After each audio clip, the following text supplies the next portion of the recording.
오늘 귀한 주일날 은혜가 꽃피는 교회에 나오셔서 하나님 앞에 영광 돌리는 사랑하는 그리스도인 여러분에게 하나님께로부터 오는 은혜와 평강과 능력이 임하기를 예수님의 이름으로 간절히 축원합니다. 오늘 저희들이 히브리서 4장 12절서부터 16절에 있는 말씀을 교독을 했습니다. 그 중에서 14절 하반절에 보면은 우리가 믿는 도리를 굳게 잡을지어다. 히브리서는 그렇게 성도들에게 말하고 있습니다. 여기서 믿는 도리라는 말을 하고 있는데 이것을 라틴어 성경에 보면은 confessionium 해가지고 신앙 고백이라고 얘기하고 있고, 그리고 우리 세번역 성경도 뭐라고 그러냐면 신앙 고백으로 번역을 했습니다. 그러니까 예수를 믿어가지고 이 세상 삶을 사는 사람들은 자신이 신앙 고백을 한 것들을 어떻게 해요? 굳게 잡으면서 믿음 생활해야 된다는 것입니다. 왜 그렇습니까? 세상은 우리의 신앙을 흔들기 때문에 그렇습니다. 히브리서가 기록될 당시에 예수를 믿는 사람들이 믿음 가운데서 믿음 생활하면서 신앙이 돈독해졌거든요. 그런데 유대교가 다시 침투를 해가지고 예수 믿는 사람을 자꾸 유대교적으로 믿음 생활을 이끌려고 유혹을 하는 거예요. 유혹을 하다 보니까는 이 히브리 그리스도인들이 자꾸 넘어가는 것입니다. 예수 말씀을 가지고 우리는 저 하늘나라에 가야 되는데 자꾸 율법에 거기에 붙잡혀갖고 삶을 사는 것 보고 너무 안타까워서 히브리서 기자는 너희들이 신앙 고백을 했으면 그 신앙을 굳게 잡고 살아야 된다, 이것을 말씀하고 있습니다. 그런데 이 말씀이 오늘날 우리에게 보면은 우리가 사는 세상에는 아까 기도하시는 우리 권사님도 기도를 통해서 하나님 앞에 아뢰지만은 온갖 육체적인 쾌락을 앞세우고 있습니다. 자기 욕심을 이루기 위해서 정치도 하고 있지요. 이 세상은 어떻게 돌아가든지 하나님의 뜻에 부합하게 살도록 행해야 되는데 자기 육체의 뜻을 이루기 위해서만 삶을 살아가고 있다는 거예요. 이런 가운데 우리 그리스도인이 살다 보니까는 우리 믿음이 나태해지는 거예요. 옛날에 가졌던 그 열심이 사그러들고 있습니다. 옛날에 가졌던 그 기도하는 모습이 사그러들고 있고 헌신하고 봉사하고 전도하던 모습들이 사그러들고 있다는 거예요. 이러한 때에 히브리서 기자는 뭐라 그러냐? 너희들이 처음 은혜 받고 신앙을 가졌던, 신앙을 고백했던 이 신앙 고백을 어떻게 굳게 지켜야 된다라는 말씀입니다. 한번 따라서 해봅시다. 우리의 신앙 고백을 굳게 지킵시다. 네, 우리의 신앙을 굳게 지켜야 되는 거예요. 왜 그러냐면 우리가 연약하기 때문에 세상의 유혹 속에서 우리가 그 유혹에 넘어질 수가 있기 때문에 그런 유혹이 와가지고 내 믿음이 흔들리고 내 삶이 흔들리고 내 신앙이 흔들렸을 때 그때는 여러분 오른손을 치고서 나는 내 신앙을 굳게 지키리라, 나는 내 신앙을 굳게 지키리라 여러분 외치시고 여러분의 신앙을 지키셔서 이 세상의 유혹을 이겨나가는 우리 그리스도인들 되시기를 주의 이름으로 간절히 축원합니다. 그러면 우리의 신앙을 굳게 지켜야 할 이유가 무엇이라고 성경은 얘기하고 있습니까? 12절 13절에 보면은 우리의 신앙 고백을 굳게 지켜야 할 이유는 하나님의 살아있는 능력의 말씀이 우리에게 있기 때문에 그렇습니다. 한번 따라서 해볼까요? 하나님의 살아있는 능력의 말씀이 우리에게 있기 때문입니다. 네, 하나님의 살아있는 능력의 말씀이 우리에게 있기 때문에 그렇습니다. 아까 저희들이 우리가 성경을 교독할 때 이것은 하나님의 말씀이라고 그랬습니다. 여기에 기록되어 있는 이 말씀, 이 책자에 기록되어 있지만은 이 말씀, 기록되어 있는 말씀은 우리 로고스라고 그러지 않습니까? 그런데 성령이 역사하시면은 기록되어 있는 말씀이 살아있는 말씀으로 오는 거예요. 이것을 갖다가 레마라고 합니다. 헬라어로 레마라고 그래요. 저는 은혜가 꽃피는 교회에 나와서 예배드리고 성경을 함께 읽을 때 기록된 로고스의 말씀이 살아있는 활력이 있는 그런 레마의 말씀으로 여러분에게 들려지게 되어지기를 주의 이름으로 간절히 축원합니다. 12절 말씀을 제가 한번 읽어보겠습니다. 12절에 보면은 하나님의 말씀은 살아있고 활력이 있어 좌우의 날선 어떤 검보다도 예리하여 혼과 영과 및 관절과 골수를 찔러 쪼개기까지 하며 또 마음의 생각과 뜻을 뭐한다? 판단한다 말씀하고 있습니다. 먼저 여기서 하나님 말씀은 어떻게 있다? 살아있다 라고 얘기하고 있습니다. 여러분, 사람의 말은 죽으면은 끝나는 것입니다. 그런데 하나님 말씀은 하나님은 죽지 않고 영원하신 분이기 때문에 2000년 전에 하신 그 말씀이 살아서 지금도 역사하고 있고, 그리고 앞으로 우리가 100년을 살면 100년이 지나도 하나님 말씀은 살아있기 때문에 역사하는 것을 우리는 압니다. 그래서 여러분, 하나님 말씀은 내가 읽을 때 이 말씀은 내 속에서 어떻게 해요? 살아있다. 왜? 하나님이 내 속에 살아계시기 때문에. 하나님이 내 속에 살아계시기 때문에 하나님의 말씀은 살아있다라고 여러분 주장하시는 믿음의 사람 되시기를 예수님의 이름으로 간절히 축원합니다. 하나님 말씀은 하나님의 입에서 나온 것입니다. 우리가 가지고 있는 성경에 기록된 하나님 말씀의 근원은 살아계신 하나님이기 때문에 언제든지 그 말씀은 어떻게 유효있게 작용합니다. 하늘에서 내린 비는 반드시 땅을 적시게 되어 있듯이 하나님의 말씀은 반드시 그분의 뜻을 이루며 그분이 명하여 보낸 일을 의도하셨던 대로 성취하십니다. 이것이 우리의 믿음이라는 것입니다. 예컨대 하나님은 어둠 가운데서 태초에 빛이 있으라 말씀하셨어요. 근데 그 살아있는 말씀은 어두운 우주에 빛이 생겨나게 하셨습니다. 또 하나님의 신성을 가지신 예수님은 주고 간 속에 들어있는 나인성의 청년 시체를 향해서 청년아, 내가 네게 말하노니 일어나라 말씀하셨습니다. 그때 그 생명의 말씀은 그 관 속에 있는 그 시체 속에 생명을 주어가지고 일어나게 했습니다. 영원히 살아계신 하나님의 말씀은 결코 헛됨이 없다는 거예요. 하나님의 말씀은 살아 역사하십니다. 이것을 우리는 믿기 때문에 세상이 풍조가 음란하고 타락의 길로 가고 있고 육체의 길로 가고 있지만은 우리가 갖고 있는 신앙을 우리가 굳게 지켜야 하는 것입니다. 또 하나님의 말씀은 뭐라고 그랬습니까? 활력이 있다고 말씀했습니다. 활력이라는 말을 헬라어로 보면은 에네르게스라는 단어를 썼습니다. 여기서 에너지라는 단어가 나왔습니다. 하나님의 말씀은 여기에 기록되어 있지만은 이 말씀을 우리가 읽잖아요. 성령이 읽을 때 성령이 역사하시면은 우리 속에서 활력을 준다는 거예요. 활동력을 준다는 거예요. 살다 보면은 세상 사람들한테 상처를 받아서 의기소침할 때가 있어요. 살고자 하는 마음이 없어질 때가 있어요. 억울할 때가 있어요. 낙심하고 절망할 때가 있어요. 여러분 그럴 때 어떻게 하겠습니까? 술을 먹겠습니까? 아니면 세상의 사람들과 친하여서 잊어버리려고 하겠습니까? 그럴 필요가 없다는 거예요. 신앙 고백을 하고 있는 사람들은 성경 속에 들어가야 된다는 거예요. 왜? 성경을 읽을 때 성령이 역사하시면은 이것이 내 마음속에 내 삶 속에 활력을 주기 때문에 그렇습니다. 하나님의 말씀이 내 마음속에 있어서 여러분 입에 활력을 주고 여러분의 삶에 활력을 주고 여러분의 얼굴에 활력을 주고 그래서 활기 넘치는 우리 그리스도인들 되시기를 주의 이름으로 간절히 축원합니다. 예수를 믿는 사람은 긍정맨이에요. 예수를 믿는 사람은 감사하는 사람이에요. 예수를 믿는 사람은 하나님 앞에 찬양하는 사람이에요. 기뻐하는 사람이에요. 행복 바이러스를 퍼뜨리는 사람이에요. 왜? 하나님 말씀이 내 속에 들어가서 내 마음에 활력을 주기 때문에 그래요. 목사도요, 어둠 속에 들어갈 때가 있어요. 저 음침한 상황의 골짜기에 들어갈 때도 있어요. 그런데 하나님 말씀이 내 속에서 역사한다면은 그 사망의 엄침한 골짜기 속에서도 활력을 주어가지고 얼굴을 환하게 만든다는 거예요. 말이 긍정적으로 변화시킨다는 거예요. 이런 역사가 오늘 예배드리는 사랑하는 그리스도인들에게 있게 되어지기를 주님의 이름으로 간절히 축원합니다. 그런데 여기서 우리가 한번 짚고 넘어가야 될 것이 있어요. 하나님의 활력이 있는 살아있는 이 말씀은 우리에게 늘 은혜만 주고 정말 복만 주는 것이 아니고 하나님의 심판 기능도 있다는 거예요. 동전의 양면이 있지 않습니까? 하나님 말씀에도 양면이 있는 거예요. 한쪽에는 활력이 있고 살아있고 힘이 되고 복이 되고 용기를 주지만은 한쪽에는 그렇지 않을 때는 어떻게 해요? 하나님께서 무섭게 우리의 죄를 책잡고요. 그리고 우리를요 힘들게 한다는 거예요. 예수를 믿는 사람들이 하나님의 말씀이 없었으면 죄를 짓고도 편안하게 삶을 살았을 겁니다.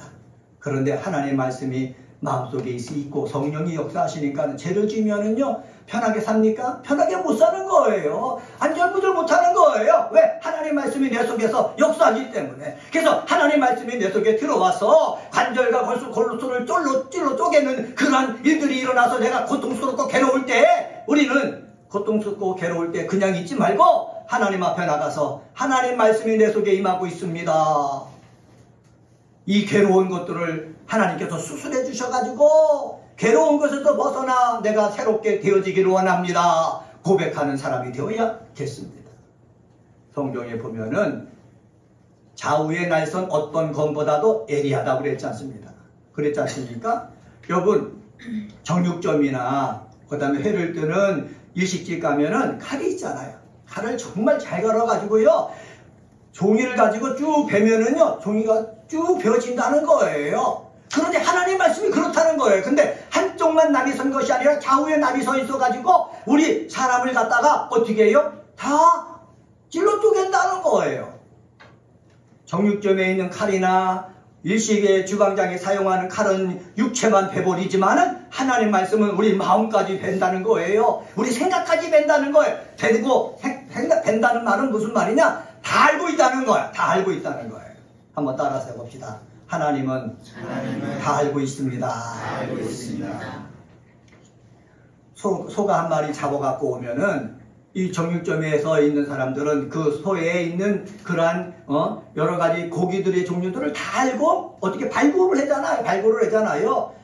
이 한 사람 칼질을 잘하는 사람도 이 소는 어떻게 생겼고 돼지는 어떻게 생겼고 요 부위는 어떻게 해야 사람들이 먹을 수 있게끔 되는지 다 알고 그것을 하듯이 하나님의 말씀은 우리 모든 것을 다 알고 있다는 거예요. 그렇기 때문에 하나님의 말씀은 우리에게 복이 될 수도 있고 우리를 책잡아서 우리를 회개케 할 수도 있다는 거예요. 이런 하나님의 말씀이 우리에게 있기 때문에 우리는 이 험한 세상에서 삶을 살아나갈 때에 내 마음대로 살지 말고 힘들고 어려워도 내 하는 일 내 뜻대로 되어지지 않아도 하나님의 말씀을 붙잡고 여러분 믿음 가진 대로 사시는 하나님의 사람이 되시기를 예수님의 이름으로 간절히 축원합니다. 두 번째로요. 14절서부터 15절을 통해서 깨달을 수 있는데 그것은 바로 뭐냐? 큰 대제사장이신 예수 그리스도가 있기 때문에 그렇습니다. 한번 따라서 해봅시다. 큰 대제사장이신 예수 그리스도가 있기 때문에 네, 유대인들은 하나님 앞에 제사를 드릴 때 제사장을 통해서 하나님 앞에 제사를 드렸어요. 죄가 있을 때 짐승을 갖고 와가지고 제사장들이 그 짐승을 죽여서 그 피를 뿌림으로 죄 용서함 받는 의식을 행했어요. 그런데 문제가 있는 거예요. 제사 드리는 제사장이 완전 무결하면 되는데 그렇지 않지 않습니까? 저도요 목사인데 완전 무결합니까? 부족함이 많거든요. 그래서 제사장인 자체가 흠이 있는 거예요. 그뿐만 아니라 하나님 앞에 제물을 드릴 때에 양이나 비둘기나 소를 드릴 때 흠없는 것으로 드리라고 그랬거든요. 그런데 흠없는 제물을 찾기가 그렇게 쉽지가 않은 거예요. 그러니까 제물에도 흠이 있고 제사장도 흠이 있는 거예요. 그래서 불완전한 제사라고 그러는 거예요. 구약시대의 제사는 어떻게? 하나님 보실 때 불완전한 제사인 거예요. 그런데 예수님이 오신 거예요. 예수님은 하나님의 아들이십니다. 그리고 하나님의 아들이실 뿐만 아니라 죄가 없으신 분이십니다. 이분이 자기 스스로 제사장이 돼가지고 자기 몸을 제물로 삼아서 하나님 앞에 드렸어요. 그런데 예수님은 죄가 없기 때문에 제물 자체에 흠이 없죠.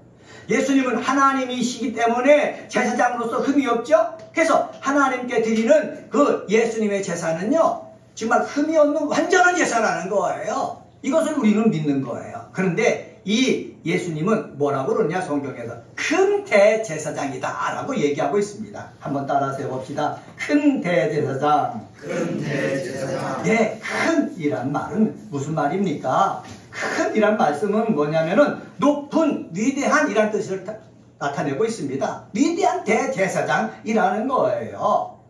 왜 위대한 대제사장이냐?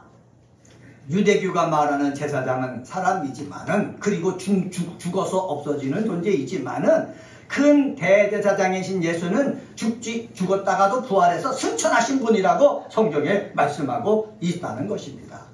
하늘을 통과해가지고 하늘 보좌 우편에 가서 앉아 계신 분이기 때문에 그냥 제사장과는 다르다는 거예요. 그리고 하늘을 통과해서 승천해서 올라가신 이 대제사장 되시는 이 예수님은 또 하나 뭐냐면 하나님의 아들이라는 사실이에요. 다시 말하면 하나님과 동등한 신분이라는 사실이라는 것입니다. 그래서 이 승천하시고 하나님과 동등한 신분을 가지신 이 대제사장인 예수님은 하늘 보좌 우편에서 우리를 위해서 어떻게 해요? 중보하고 계시는 거예요. 돕고 계시는 거예요. 파라클레토스 그 옆에서 우리가 와서 간구하고 우리가 올 때마다 어떻게 우리를 변호해 주시는 분으로 계신다는 거예요. 한번 따라서 해봅시다. 큰 대제사장이신 예수님은 하늘 보좌 우편에서 우리를 대변해 주십니다. 여러분 이것을 믿으시길 바랍니다. 저도 목사이지만은 부족하다고 그랬죠. 그런데 오늘 여기서 설교를 하고 있습니다. 기도를 하고 있습니다. 그리고 내가 나중에 죽으면 하나님 앞에 예수 이름을 붙잡고 갈 것입니다. 왜 이렇게 당당하게 갈 수 있습니까? 부족하고 연약하지만 그곳에 가면은 보좌 우편에 나를 위해서 변호해줄 누가 계시다고요? 예수님이 계시다는 거예요. 이 믿음이 저와 여러분 속에 있게 되어지기를 주의 이름으로 간절히 축원합니다. 15절에서 히브리서는 이렇게 말합니다. 한번 같이 한번 읽습니다. 15절 시작. 우리에게 있는 대제사장은 우리의 연약함을 동정하지 못하실 리가 아니요 모든 일에 우리와 똑같이 시험을 받으신 이로되 죄는 없으시니라. 여기 보면은 예수님은 우리의 연약함을 어떻게 해요? 동정하지 못하실 분이 아니다. 다시 말하면 우리의 연약함을 아는 분이다 라는 거예요. 한번 따라서 해봅시다. 예수님은 우리와 동일한 감정을 가지셨으며 우리에 대해 동료의식을 가지고 계십니다. 네, 예수님은 사람으로 우리 이 땅에 오셨어요. 그래서 우리의 연약함을 안다는 거예요. 우리의 마음을 안다는 거예요. 우리의 생각을 안다는 거예요. 그래서 동일한 감정을 갖고 동료의식을 가지고 있기 때문에 우리가 하나님의 보좌 앞에 가면은 예수님은 그냥 우리를 내버려 두시는 것이 아니라 우리를 위해서 적극적으로 뭐 하시는 분이다? 변호하시는 분이다라는 거예요.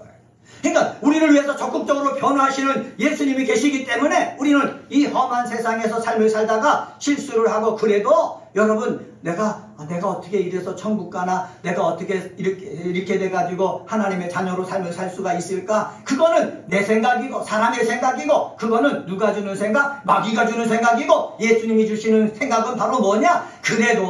그럼에도 불구하고 예수님이 너의 죄를 용서해 주시고 너를 변호해 줄 테니까는 힘있게 살라. 믿음을 가지면서 살라. 믿음으로 이기며 살라. 우리에게 말씀해 주신다는 거지. 왜 이렇게 변호해 줄 수가 있습니까? 예수님이 우리 몸을 입고 오셨기 때문에. 그래서 우리의 연약함을 아시기 때문에 예수님이 우리 몸을 입고 오셔가지고 예수님도 뭘 받으셨습니까? 마귀로부터 시험을 받으셨지 않습니까? 먹는 것, 그 다음에 어떻게 해요? 명예욕, 여러 가지 것들을 다 시험 받았지 않습니까? 우리들도 그 시험을 받고 있거든요. 그래서 너희들이 이 마귀의 이런 시험 때문에 넘어졌구나. 그 시험을 이겼구나. 예수님은 다 알고 계신다는 거예요. 그래서 예수님은 우리를 위해서 큰 대제사장이 되셔가지고 우리를 위해서 뭐 해주신다? 변호해 주신다는 거예요. 이것을 여러분 믿으시길 바랍니다. 그래서 내 마음속에 의욕이 안 생기고 옛날처럼 성령 충만이 없어지고 옛날처럼 뜨겁게 기도하지 않아도 부족하고 연약한 것처럼 보여도 예수님은 나를 위해서 변호해 주시는 분이시 내 안에 계시고 위에서 기다리고 있기 때문에 우리는 낙심하지 말고 힘있게 살아가는 하나님의 사람이 되어야겠습니다. 마지막 세 번째로 16절을 통해서 알 수 있는데 그것은 바로 뭐냐? 은혜를 얻기 위해서 은혜의 보좌 앞에 나아갈 수 있기 때문에 그랬습니다. 한번 따라서 해봅시다. 은혜를 얻기 위해 은혜의 보좌 앞에 나아갈 수 있기 때문에 네, 우리의 신앙 고백을 그렇게 잡아야 될 이유가 있는데 그것은 바로 뭐냐? 은혜를 얻기 위해서 은혜의 보좌 앞에 나갈 수 있는 자이기 때문에 그렇습니다. 여러분 말의 실수를 할 수가 있어요. 행동의 실수를 할 수가 있어요. 죄악을 내가 범해가지고 얼굴을 들을 수 없을 수도 있어요. 그래서 악한 원수 마귀가 내 말과 내 인생을 붙잡고서 불의의 병기로 나를 사용할 수가 있어요. 그럼에도 불구하고 신앙을 가지고 있다면 우리는 어디에 나갈 수 있다는 것입니까? 은혜의 보좌 앞에 나갈 수가 있다는 거예요. 한번 따라서 해봅시다. 나는 은혜의 보좌 앞에 나갈 수 있습니다. 네, 그렇습니다. 성경은 말합니다. 16절에서 이렇게 말합니다. 그러므로 우리는 긍휼하심을 받고 때를 따라 돕는 은혜를 얻기 위하여 은혜의 보좌 앞에 담대히 나아갈 것이니라. 긍휼하심을 받기 위해서 우리는 은혜의 보좌 앞에 나가야 된다는 거예요. 다시 한번 따라서 해봅시다. 긍휼하심을 받기 위해서 긍휼하심을 받기 위해 은혜의 보좌 앞에 나가라. 은혜의 보좌 앞에 나가라. 네, 그렇습니다. 하나님은 완전하신 분입니다. 우리는요, 부족한 사람입니다. 연약한 사람입니다. 흠이 없는 사람입니다. 이것을 하나님은 다 알고 계셔요. 아까 말씀드렸지 않습니까? 하나님 말씀은 살아있다, 활력이 있다, 좌우의 낯선 것마다도 내려하여 혼과 관절과 골수를 찔러 쪼개기까지 한다. 말씀드렸지 않습니까? 하나님의 말씀이 나를 후 훑고 지나가면은 내 부족하고 연약한 거 다 아신다는 거예요.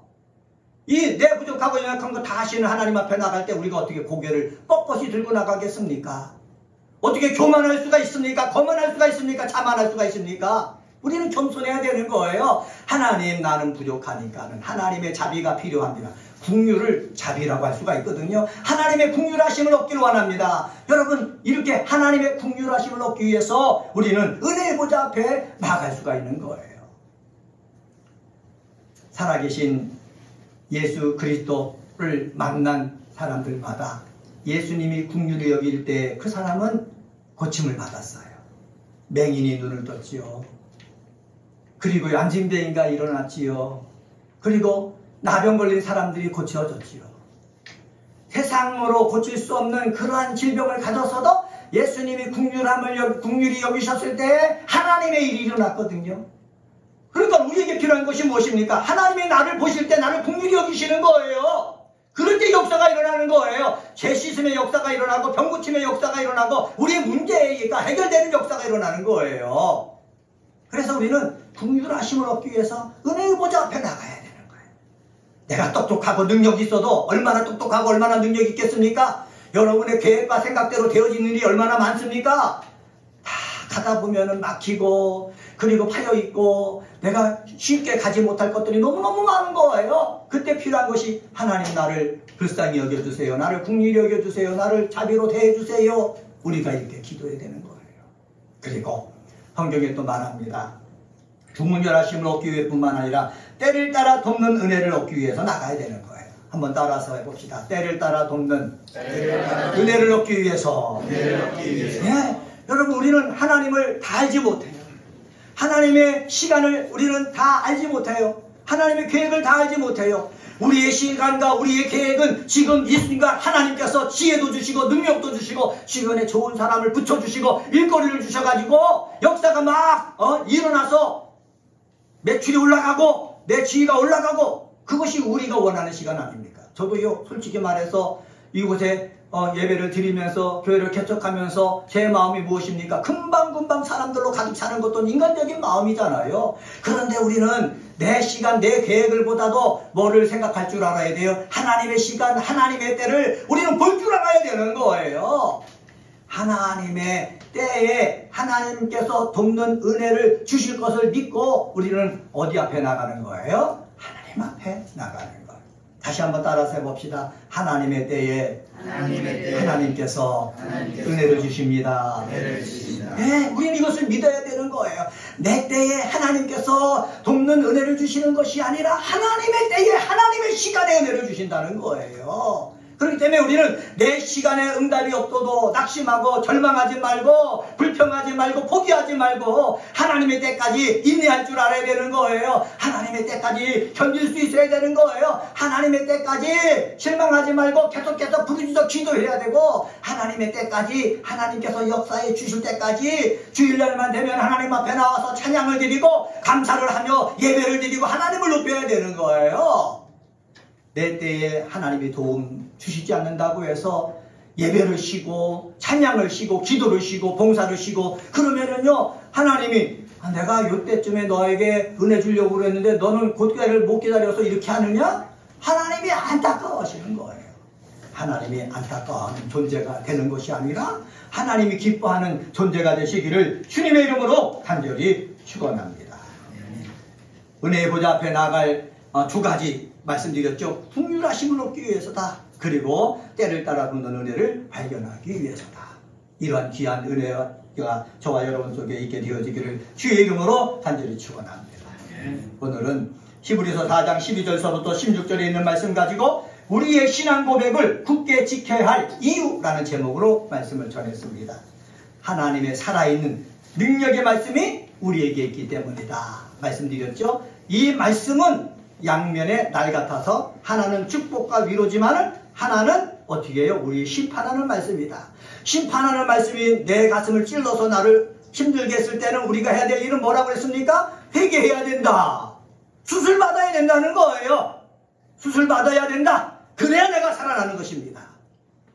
두 번째로는 큰 대제사장인 예수 그리스도가 있기 때문이다. 말씀드렸습니다. 대제사장이신 예수 그리스도는 우리 죄를 책임져 주시는 분이다.